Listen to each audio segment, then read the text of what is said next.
No, that sounds good.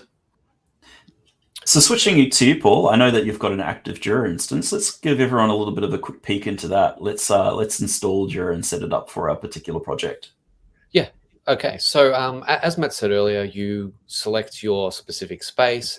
We'll go to the settings for that space, and I'm going to go to installed extensions. We can see here that like I have an Atlassian account. I've created that. I've set that up.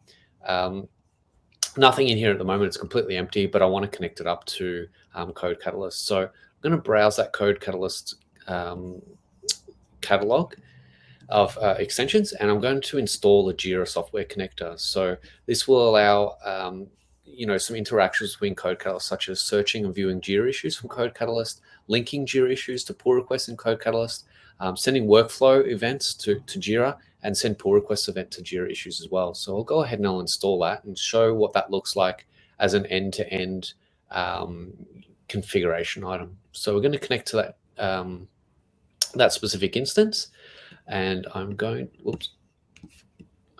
to click Get It Now. So this will deep link into the Atlassian Marketplace. I'll click Get It Now, and although it says to log in, I was logged in, so it must have wanted to refresh or something.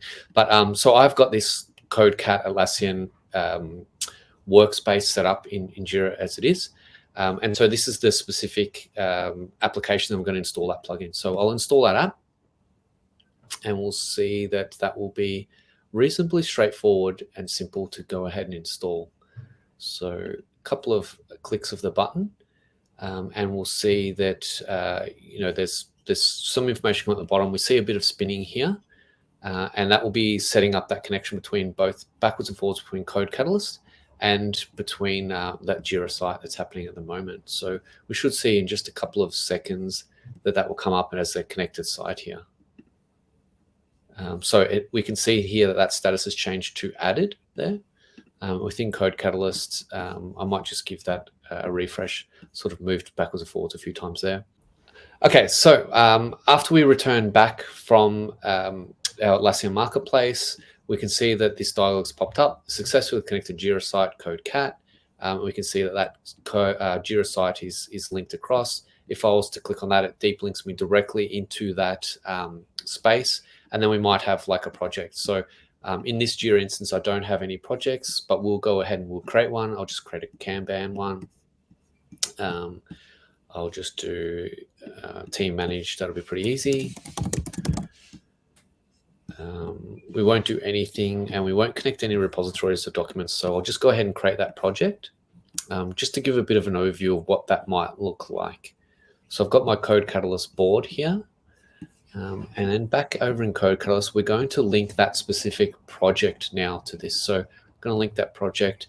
Because there's a connection backwards and forwards, it identifies the Jira code projects that are there, so CodeCat, and the Amazon CodeCatalyst project, which is to do DevShed. So I'm going to go ahead and click link, and then we'll have a link between those two projects there. So I'm going to create a task, and that will be just a simple task. So edit the README,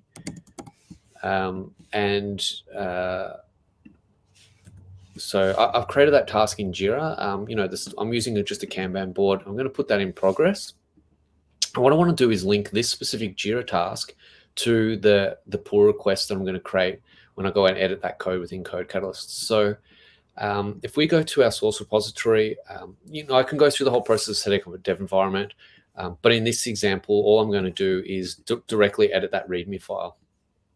Now I'm going to change it to the DevShed to-do overview, maybe. Yeah, that's what I'll do. So I'll call it DevShed to-do overview. So I'm going to commit that change. The mistake I made there was I don't want to do that in a branch. On the main branch, I want to do it in a branch. So here's my repository. I'm going to go more, and I'm going to create a branch. And that branch is going to be called documentation update. Yep. So I'm going to create a branch from the main branch. And of course, I should know better, but you can't put spaces in a branch name. So I'm going to create a branch off the main branch. I'm not going to open a dev environment. I'm going to edit this directly within the IDE. It'll still have full version control, it'll still be using Git, and I'll be able to make a pull request out of this. So I've created that dev shed to do overview. I've just changed the title there. The commit message was updated readme.md. So we can see that now there will be an extra branch, which means I can create a pull request for that branch to merge it back into master. So I'll pick that source branch and I'll call it like fix the readme. The destination will be main. The pull request title, I'll just paste in what we had before. Now what you see here is an additional step. So earlier we had linking specific issues to the inbuilt issue tracker. In this instance, because we've connected a Jira project, we can link issues directly to the Jira project. So we can see here that that's dynamically connected to Jira, pulled in the available issues, and I can go ahead and select that specific issue, and then go ahead and create that pull request. So now I have like this connection between CodeCatalyst and Jira, so that if I was, within my Jira application, now we know that we can see here that there's a pull request that's open. So Jira understands what has happened in CodeCatalyst. CodeCatalyst understands and reads what's happening in Jira, and we can see that pull request has been initiated, and I could like open that, and I can begin to see like what those pull requests look like. So I could dive into that and dive directly all the way through into CodeCatalyst and find what that pull request is all the way from Jira. So that just sort of shows really like, in a couple of clicks, I've connected my external tool back into CodeCatalyst through that, that marketplace of connections. Awesome. So let me show everyone GitHub very quickly as well, because that takes only a few seconds to integrate.